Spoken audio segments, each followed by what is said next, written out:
Hey, Ted Savransky, Teddy Covers for Wager Talk TV. We're talking NFL season wins in preview of my NFL season win report, which comes out next Tuesday, the 20th of June, released at noon Pacific time over at wagertalk.com. And we're going to talk AFC East today. With all of these division previews, I'm going to start out with one bet on opinion, one bet against opinion. Then we'll talk about the other two teams. My bet on opinion for the AFC East has got to be the Miami Dolphins. Miami last year, a team that certainly showed signs on the offense side of the football of being elite. Tua's got the offensive line this year. The receiving core is there. Look, I expect Miami to be able to put up points in bunches. Lots of big plays from this offense. The questions for this team last year certainly had a lot to do with the defensive side of the football. This year, they're bringing Vic Fangio, all right, and when we talk about a head coach, maybe not. When we talk about a defense coordinator, I can't think of many that I respect more than Fangio. And they made the moves defensively in the offseason. They shored up their inside linebacking core. They brought in shutdown cornerback. And, of course, when you're talking about a Jalen Ramsey, who is pretty well a shutdown cornerback, and they still have money to spend salary cap-wise. So if someone gets hurt in training camp, the Dolphins, who were up against the cap last year, have kind of solved those problems for 2023. AFC East teams face NFC East and AFC West opponents. There are three extra games. Miami's the Ravens, the Titans, and the Panthers. Two of those three not expected to be very good this year in terms of Tennessee and Carolina. They have a Week 10 bye. That's perfect. Middle of the season. They're supposed to be relevant. 2 Sunday night games, 1 Monday night games. They have a 3-game homestand in December and only 1 true road game for October 1st to November 24th. They do have a London game versus the Chiefs during that span, but Miami's schedule reasonable. I think they're extremely talented. And if I'm betting one over in the AFC East, probably would be Miami. When you talk about an under in this division, look, it's an obvious choice. That would be the New York Football Jets. And look, we certainly understand that the Jets had pieces in place last year. They really did. Over under 9.5 wins this year. They went 7-10 last year. Okay. And yes, they have a quarterback now in Aaron Rodgers. Aaron Rodgers wasn't very good last year in Green Bay. He really wasn't. We'll see if he lives up to expectations in Jersey for the Jets. And of course, Mike LaFleur out, Nathaniel Hackett in as the offensive coordinator. Of course, a guy who was a genius as an OC in Green Bay and then an idiot as a head coach. Excuse me, in Denver. Woo, good sneeze on air. Those don't happen very often. But the Jets are asking for all the young guys who did great last year. Often the rookie of the year, Garrett Wilson. Breece Hall looked really good. A lot of these young guys are going to have to live up to what they did a year ago. Is the offensive line any good? I'm not convinced that it is. Can the defense, which was elite last year, replicate what they did? I'm not convinced that's the case either. And of course, we're talking about a team relatively early by Week 7, 3 of the last 4 on the road. There are 3 extra games after facing the AFC West and NFC East. Atlanta, Cleveland, Houston. 2 of those 3 teams I like. Houston, not so much.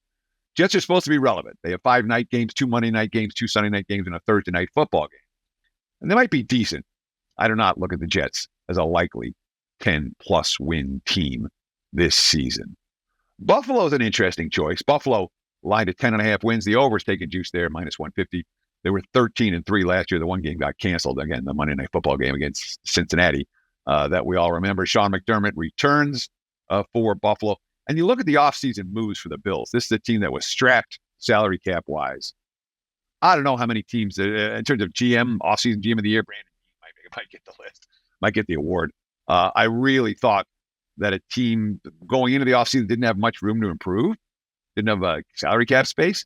They found a way. You bring in a pass rusher to complement Von Miller and Leonard Floyd, and now you've got Gregory Rousseau and Shaq Lawson and AJ Epinesa, Boogie Basham. They're stacked on the edge. All right. They're going to be getting after quarterbacks this year. You have some issues on the offensive line.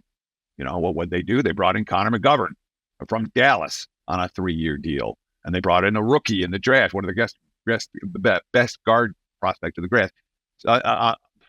One of the best guard prospects in the draft. So the interior of that offensive line looks much better than it was a year ago. You have a Pro Bowl center in Mick Morse. That means more time for Josh Allen, more ability to throw the football. They were still able to re-sign Jordan Poyer.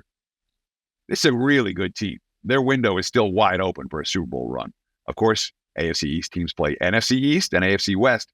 Their 3 extra games, the Jags, the Bucs, and the Bengals. Only Cincinnati elite out of that crew, and Tampa certainly going to be down. They do have a late bye in Week 13, but they don't have a single set of back-to-back road games, and the league expects them to be relevant. 6 night games, including 2 Monday Night Football and a Sunday night game. Buffalo's still going to be pretty darn good this year, assuming they're able to keep their quarterback healthy. And then there's the Patriots, lined at 7.5 wins, the under -125. They won 8 games last year, 8 and 9 last year. When we talk about this offseason, maybe the number one thing is Matt Patricia's not calling plays this year. The former defense coordinator who somehow talked his way into calling plays for Belichick last year. Bill O'Brien's going to be doing that this year. O'Brien's won at Alabama. He's won in New England. He's worked with Belichick before. From a play calling standpoint, it's an upgrade. Obviously, we're talking about Mac Jones now in a significant year 3 in which he's been unable. He's been decent, but he hasn't been particularly good. All right. I'm not looking at Mac Jones as a difference maker so far. Defense has been solid. Belichick does what he does on defense. Offense still has a bunch of question marks. When it comes to skill position talent, New England is dicey. When it comes to offensive line, they look okay, but certainly not elite. Last year, the defense was so good, they were number 2 in starting field position, only 23rd in scoring rate, which speaks volumes about what this offense was last year. There's upside for New England. There really is. I would not be surprised. This team's pretty good. At the same time, on paper, they don't look that good. AFC West, NFC East opponents at 3 extra games. Steelers, Colts, Saints. 2 of those 3 I'm fairly high on this year. Thursday night games, Monday night games, Sunday night games, all in December, so the league wants them to be competitive. 2 sets of back-to-back road. Not many games they'll be favored in. Even fewer they'll be favored in by a field goal plus. There could be upside with New England. There could be downside as well. Not a team I've got a strong opinion about when it comes to season wins. The Patriots will not be on my season win report. There's AFC East. We'll be talking NFC North and AFC North in our next division previews. Be sure to check out all the content at Wager Talk TV. And thanks for watching.